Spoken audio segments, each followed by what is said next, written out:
Subscribe करंतु एबे आम चैनल को आउ प्रेस करंतु बेल आइकन को जहाँ द्वारा लेटेस्ट वीडियो नोटिफिकेशन आपण माननकु सर्वप्रथम मिल जिवो। नमस्कार बंधुगण आपण माननकु आम यूट्यूब चैनल को स्वागत। सर्वप्रथम वर्ष 2026 उपलक्षे आपण माननकु आम चैनल तरफ हार्दिक शुभेच्छा और शुभकामना। Happy new year. वर्ष 2026 टी आपणक पई शुभ आउ मंगलदायक हेउ। आपणक चलापथरे कुसुम प्रफुटित हो यह प्रभु जगतरनाथ जगन्नाथଙ୍କ पाखरे आमर कामना। आज आम कहिबा वर्ष 2026 रे कहिबा कोन परिवर्तन आपनकु देखिबाकु मिलिबो। सबु वर्ष परि ए वर्ष मध्य आम प्रत्येक राशि आपणक पई राशिफल नै करी आसीछु। आउ एबे आम 2026 पई मध्य जदि आम विशेष रूप रे कहिबु तो आपणक पई विशेष भाबरे 2026 रे किपरि स्थिति रहिबाकु जाउछि, केउ प्रकारर उत्थान पतन आपनकु देखिबाकु मिलिबो, केउ प्रकारर सावधानता आपनकु रखिबाकु पड़िबो, ता सहित कोन सब उपाय आपनकु करिबाकु पड़िबो से इन्फॉर्मेशन मध्य देबु। जदि विशेष भाबरे कहिबु आमे सबुठारु प्रथमे आपनकर हेल्थ रिलेटेड स्थिति विषय जदि आलोचना करिबु तो स्वास्थ्य आपनकर तो भल रहिबो, किंतु क्रोध आउ जिद्दी एहा आपनकर विशेष रूप रे बढ़िबो। क्रोध आउ जिद्दी कारणरू माने बनी जाउथबा कार्य आपनकर विशेष रूप रे बिगड़िबो। तेणु क्रोध उपरे आउ जिद्दी उपरे विशेष रूप रे वर्ष 2026 रे तो आपण कंट्रोल करि नियंतु, नहले भयंकर स्थिति आपनकु देखिबाकु मिलिबो। जदि आमे एठी आपनकु कहिबु धन कुटुंब परिवार खजाना ए सब स्थिति विषय रे तो वर्ष 2000 स्थिति रे तो आपनकर चार चांद लागि जिवो। पूरा आपण मालामाल साब्यस्त हेबा पई जाउछंती। काहेकि ना जदि कहिबा सबु प्रकार रे स्थिति आपनकु मिलिबो, घरे पूरा खुशी रो माहौल आपनकर देखिबाकु मिलिबो। जदि कहिबा आपनकर ऐश्वर्यर आपनकर पराक्रमर आपण विजय प्राप्त करिवे कि नहीं से स्थिति विषय जदि एठी म आपनकु आलोचना करिकि कहिबी तो सबु जगह रे आपनकु सफलता ही सफलता वर्ष 2026 रे मिलिबो। ता सहित धन सहित विशेष रूप रे जदि एठी आमे आपण माननकु कहिबु प्रॉपर्टी वाहन मातार सुख भाग किपरि रहिछि तो ए सबु टिके तालमेल रे परिवर्तन हेबो। कारण छोट मोटो प्रोब्लेम तो ए वर्ष आपनको निहाती आउ डेफिनेटली देखिबाकु मिलिबो। ता सहित स्टूडेंट्स मानक विषय रे कहिबा जदि विशेष रूप रे तो संतान संबंधित रिलेटेड विषय रे कहिबा तो स्टूडेंट माई टिके आलस्य सब्यस्त होई जिवे। ता सहित आपण धीर मंथर गति रे चलिबे, तो सेथि पई आपण टिके पाठ पढ़ा रे कंसंट्रेट रखंतु, आगो को बढ़िबा पई आपण ट्राई करंतु, फोकस रखंतु। शत्रु कोर्ट ऋण निर्णय ए सब विषय जदि कहिबा विशेष भाबरे तो वर्ष 2026 रे आपणक राशि रे जदि कहिबा बृहस्पतिंकर दृष्टि रहिछि तो बृहस्पति दृष्टि जेहेतु शुभ परिणाम देउछंती तो विशेष रूप रे केउठी जदि कोर्ट केस रहिछि तो समझौता आपण करि नेबे। रोगर स्थिति जदि रहिछि तो रोग स्थिति रे आपणको किछि लाभ प्राप्ति हेबो। ता सहित किछि ना किछि जिनिस आपणकर वर्ष रे कंट्रोल हेबो। जदि आमे एठी विशेष भाव रे कहिबा आपणकर दाम्पत्य जीवन विषय रे तो दाम्पत्य जीवनर आपणकर जदि कहिबा सुचारू रूप रे विशेष रूप रे चलिबो, किछि प्रॉब्लम एते हेबोनी। जदि आपणकर स्वास्थ्य रिलेटेड कहिबा तो स्वास्थ्य उपरे बृहस्पतिंकर दृष्टि रहिछि तो आपण स्वास्थ्यवान रहिबे। ता सहित सब प्रकारर कार्य आपण करि नेबे। एहा सहित जहाँ भी मन रे आपणकर विचारधारा रहिछि तो से सब को नेकि आगो को बढ़िबे आ सफलता मध्य प्राप्त हेबो। आपणकर भाग्य विषय जदि कहिबा तो वर्ष 2026 अर्थात नुआ वर्ष परठू आपणक भाग्यर साथ मिलिबो।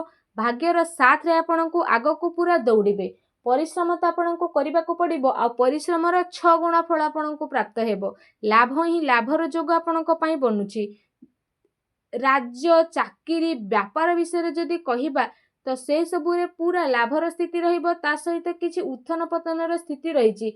कारण राहु जेहेतु अशांत रहिचंती तो राहु को शांत करबा पई चेष्टा करंतु। राहु रिलेटेड किछि जिनिस आपण दान मध्य करिवे। एहा आपणक राशि पई बहुत ही भलो साब्यस्त हेबो। ता सहित आपणकर लाभ क्षेत्र विषय जदि कहबा तो लाभ क्षेत्र स्थिति वर्ष 2026 रे आपणकु लाभ मिलिबो। आपण माता पिता ठारू लाभ पाइबे। व्यापार बिजनेस रे जो पुराना डील आपणकर थिला से सब डील फाइनल होई जिवो आ पूरा लाभवान हेबे। लॉटरी लागिबो, पुराना धन मध्य मिलिबा सहित गुप्त धनर प्राप्ति जुग मध्य वर्ष 2026 रे आपणक पई रहिछि।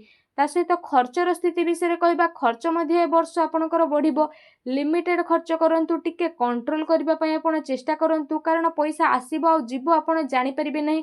ବିଶେଷ ଭାବରେ ଯଦି ଆମେ କହିବା, ତା ସହିତ ଯଦି ଆପଣଙ୍କ ପାଇଁ ବିଶେଷ ରୂପରେ ମାସିକ ଫଳାଦେଶ ଆମେ ଦେବୁ, ବର୍ଷ 2026ର ପୁରା ଜାନୁଆରୀରୁ ଡିସେମ୍ବର ମାସ ପର୍ଯ୍ୟନ୍ତର ସ୍ଥିତି ବିଷୟରେ କହିବୁ। ଯଦି କହିବା ଜାନୁଆରୀ ମାସ ବିଷୟରେ, ତ ଜାନୁଆରୀ ମାସରେ ବିଶେଷ ରୂପରେ ତ ଆପଣଙ୍କ ପାଇଁ ଜାନୁଆରୀ ମାସ ଅର୍ଥାତ୍ 14 ଜାନୁଆରୀ ପର୍ଯ୍ୟନ୍ତ ସ୍ୱାସ୍ଥ୍ୟ ରିଲେଟେଡ୍ ଟିକେ ପ୍ରୋବ୍ଲେମ୍ ଆସିପାରେ, ସେସବୁର ଖ୍ୟାଲ ରଖିବାର ରହିଛି। 14 ଜାନୁଆରୀରୁ 14 ଫେବୃଆରୀ ପର୍ଯ୍ୟନ୍ତ ଦୌଡ଼ାଦୌଡ଼ି ଆପଣ କରିବେ, ଭାଗ୍ୟ ଆପଣଙ୍କୁ ସାଥ ଦେବ ଏବଂ ଅଟକିଥିବା କାର୍ଯ୍ୟକୁ ମଧ୍ୟ ଆପଣ ପୂରଣ କରିନେବେ। ଯଦି ଆମେ ଏଠି ଆପଣଙ୍କୁ କହିବୁ 12 ଫେବୃଆରୀରୁ 14 ମାର୍ଚ୍ଚ ପର୍ଯ୍ୟନ୍ତ ସମୟ ବିଷୟରେ, ଏହା ଆପଣଙ୍କ ପାଇଁ ବହୁତ ହି ଭଲ ରହିବ। କାରବାର ଆପଣଙ୍କର ବଢ଼ିବ, ତା ସହିତ ପଇସା ମଧ୍ୟ ଆପଣଙ୍କୁ ପ୍ରାପ୍ତ ହେବ। ରାଜନେତାଙ୍କ ସହିତ ମଧ୍ୟ ଆପଣଙ୍କୁ ଲାଭ ମିଳିବ, ରାଜ୍ୟ ଅଧିକାରୀଙ୍କ ଠାରୁ ମଧ୍ୟ ଲାଭ ମିଳିବ। 14 ମାର୍ଚ୍ଚରୁ 14 ଏପ୍ରିଲ ପର୍ଯ୍ୟନ୍ତ ସମୟ ଅନୁକୂଳ ଧନ ଲାଭର ଯୋଗ ଆପଣଙ୍କୁ ରହିଛି। ତା ସହିତ ଲାଭ ସହିତ ଧନ ସହିତ ଇନକମ୍ର ସ୍ରୋତ ମଧ୍ୟ ଆପଣଙ୍କର ବଢ଼ିବ, ଯାହାଦ୍ୱାରା ଆପଣ ଆଗକୁ ଲାଭବାନ ମଧ୍ୟ ସାବ୍ୟସ୍ତ ହୋଇଯିବେ। ତା ସହିତ 14 ଏପ୍ରିଲରୁ 14 ମେ ପର୍ଯ୍ୟନ୍ତ ଯଦି ବିଶେଷ ଭାବରେ କହିବା, ଏଠି ଆପଣଙ୍କୁ ଧ୍ୟାନ ରଖିବାର ରହିଛି, କାରଣ ଏ ସମୟରେ କୌଣସି ପ୍ରକାରର ପରିବର୍ତ୍ତନ ହେବ। ଆପଣଙ୍କର ମନ ଏମିତି ରହିବ, ଆପଣ କେଉଁଠି ଇନଭେଷ୍ଟମେଣ୍ଟ କରିବେ ତ ଏମିତି ମନ ହୋଇପାରେ ସେଠି ଠକାମିର ଶିକାର ହେବ। ତା ସହିତ ଏ ସମୟରେ ଲଗାଯାଇଥିବା ପଇସା ଆପଣଙ୍କୁ ନୁକସାନ ଦେଇପାରେ ଆଗକୁ, ତେଣୁ ଟିକେ ଆପଣ ଭାବିଚିନ୍ତି କାମ କରନ୍ତୁ। 15 ମେରୁ 15 ଜୁନର ସମୟ ବିଷୟରେ ଯଦି କହିବା, ତ ଏ ଟାଇମ୍ ରିଲେଟେଡ୍ ସ୍ଥିତିରେ ଆପଣଙ୍କର କ୍ରୋଧ ବହୁତ ଅଧିକ ବଢ଼ିବ, କାମୁକ ହୋଇଯିବେ। କ୍ରୋଧର ଯେହେତୁ ଅଧିକତା ରହିବେ, ତ କ୍ରୋଧକୁ କଣ୍ଟ୍ରୋଲ କରନ୍ତୁ। 15 ଜୁନରୁ 16 ଜୁଲାଇ ପର୍ଯ୍ୟନ୍ତ ସମୟରେ ଆପଣଙ୍କର ଧନର ଗତି, କୁଟୁମ୍ବର ଗତି, ପ୍ରଜାର ଗତି, ତା ସହିତ ପରିବାର ଭିତରେ ବହୁତ ଭଲ ଭାବ ଆପଣଙ୍କୁ ଦେଖିବା ପାଇଁ ମିଳିବ। 16 ଜୁଲାଇରୁ 16 ଅଗଷ୍ଟ ପର୍ଯ୍ୟନ୍ତ ସ୍ଥିତି ବିଷୟରେ ଯଦି କହିବା, ଆପଣଙ୍କୁ ନୂଆ ମିତ୍ରଙ୍କର ସହଯୋଗ ମିଳିବ, ନୂଆ ନୂଆ ମିତ୍ର ବନିବେ। ଧନର ସ୍ଥିତି ମଧ୍ୟ ବହୁତ ଭଲ ରହିବ, ବହୁତ ବଢ଼ିଆରେ ଆଗକୁ ବଢ଼ିବେ। 16 ଅଗଷ୍ଟରୁ 16 ସେପ୍ଟେମ୍ବର ପର୍ଯ୍ୟନ୍ତ ଯେଉଁ ଟାଇମିଂ ରହିବ, ଏହା ଆପଣଙ୍କ ପାଇଁ ଭୂମି ରିଲେଟେଡ୍ ଲାଭ ପ୍ରଦାନ କରିବ। ଏହାଦ୍ୱାରା କୌଣସି ପ୍ରକାରର ବାହନ ମଧ୍ୟ ଆପଣ କିଣିପାରନ୍ତି। ତା ସହିତ ଅକାରଣର ଚିନ୍ତା ମଧ୍ୟ ଆପଣଙ୍କୁ ପରିଶାନ କରିପାରେ। 17 ସେପ୍ଟେମ୍ବରରୁ ବିଶେଷ ରୂପରେ ଯଦି ଆମେ କହିବା 17 ଅକ୍ଟୋବର ପର୍ଯ୍ୟନ୍ତର ସମୟ ଷ୍ଟୁଡେଣ୍ଟସ୍ମାନଙ୍କ ପାଇଁ ବହୁତ ଭଲ ରହିବ। ଯଦି ଏ ଟାଇମ୍ରେ କୌଣସି ନୂଆ ଏକ୍ଜାମ୍ ଆପଣ ଦେଉଛନ୍ତି ବା କମ୍ପିଟେଟିଭ୍ ଏକ୍ଜାମ୍ କ୍ଲିୟର କରିବାକୁ ଚାହୁଁଛନ୍ତି ତ ବି କରିବେ, କାରଣ କୌଣସି ପ୍ରକାରର ସ୍ଥିତିରେ ପରିବର୍ତ୍ତନର ଦେଖାଯାଉ ନାହିଁ। 18 ଅକ୍ଟୋବରରୁ ବିଶେଷ ଭାବରେ ଯଦି କହିବା 16 ନଭେମ୍ବର ପର୍ଯ୍ୟନ୍ତର ସମୟ, ଏ ଯେଉଁ ଟାଇମ୍ ପିରିୟଡ଼ ରହିବ, ଏ ସମୟରେ ଆପଣଙ୍କ ସହିତ ବା କେତେ ଲୋକଙ୍କ ସହିତ ବିବାଦ ହୋଇପାରେ, ଛୋଟ ମୋଟ ଝଗଡ଼ା ହୋଇପାରେ, କୌଣସି କାନୁନ କାରବାଇ ଆପଣଙ୍କ ଉପରେ ହୋଇପାରେ, ତ ସେସବୁର ଖିଆଲ ଆପଣଙ୍କୁ ରଖିବାର ବିଶେଷ ଆବଶ୍ୟକତା ରହିଛି। ବାକି ଯଦି କହିବା 16 ନଭେମ୍ବରରୁ ଅର୍ଥାତ୍ 17 ନଭେମ୍ବରରୁ 15 ଡିସେମ୍ବର ପର୍ଯ୍ୟନ୍ତ ଆପଣଙ୍କର ନିଜି ବେପାର, କାରବାର ଏବଂ ଦାମ୍ପତ୍ୟ ଜୀବନରେ ଅର୍ଥାତ୍ ପତି ପତ୍ନୀଙ୍କ ଭିତରେ ଭଲ ସହଯୋଗ, ଭଲ ମାହୋଲ ଦେଖାଦେବ। କିନ୍ତୁ ଯଦି ଏଠି କହିବା ଆଗକୁ ଯାଇକି ଆପଣଙ୍କୁ ଡିସେମ୍ବର ମାସ ଅର୍ଥାତ୍ 15 ଡିସେମ୍ବରରୁ ନେଇକି ଡିସେମ୍ବର ଏଣ୍ଡ ପର୍ଯ୍ୟନ୍ତ ଯେଉଁ ଅର୍ଥାତ୍ 31 ଡିସେମ୍ବର ପର୍ଯ୍ୟନ୍ତର ସ୍ଥିତି ଯଦି ଆମେ ବିଶେଷ ଭାବରେ କହିବା, ଟିକେ ଆପଣ ବିଶେଷ ରୂପରେ ସାବଧାନତା ଅବଲମ୍ବନ କରନ୍ତୁ, ନହେଲେ ଛୋଟ ଭୁଲ ଆପଣଙ୍କ ପାଇଁ ବଡ଼ ଭାରି ରକମର ସମସ୍ୟା ନେଇକି ଆସିବ।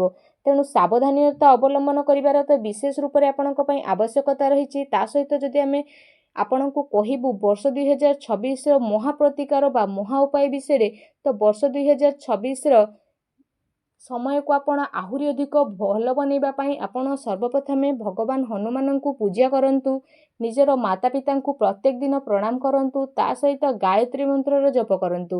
ଆଗୁଆ ଯେହେତୁ ଏ ଇନଫର୍ମେସନ୍ ପାଇଁ ଆପଣଙ୍କୁ ଦେଉଛୁ, ତ ଆପଣ ସଜାଗ ରୁହନ୍ତୁ ଏବଂ ସତର୍କ ରୁହନ୍ତୁ ଓ ଆଗୁଆ ଉପାୟ କରି ଆପଣ ଆପଣଙ୍କର ଜୀବନକୁ ଆହୁରି ବେହତରିନ ବନାନ୍ତୁ। ତ ସମସ୍ତଙ୍କୁ ଆମ ଚ୍ୟାନେଲ ତରଫରୁ ବର୍ଷ 2026 ଉପଲକ୍ଷେ ଅନେକ ଅନେକ ଶୁଭେଚ୍ଛା, ଶୁଭକାମନା। ବର୍ଷ 2026ଟି ଆପଣଙ୍କ ପାଇଁ ଶୁଭ ଓ ମଙ୍ଗଳଦାୟକ ହେଉ, ଆପଣଙ୍କର ସମସ୍ତ ପ୍ରକାରର ମନସ୍କାମନା ପୂର୍ଣ୍ଣ ହେଉ, ପ୍ରତିଟି ସ୍ଥିତିରେ ଆପଣଙ୍କୁ ସଫଳତା ମିଳୁ, ଆପଣ ବିଜୟୀ ହୁଅନ୍ତୁ। ଏହା ହିଁ ଆମର ପ୍ରଭୁ ଜଗତର ନାଥ ଜଗନ୍ନାଥଙ୍କ ପାଖରେ କାମନା। Happy new year to all my YouTube friends. Thank you.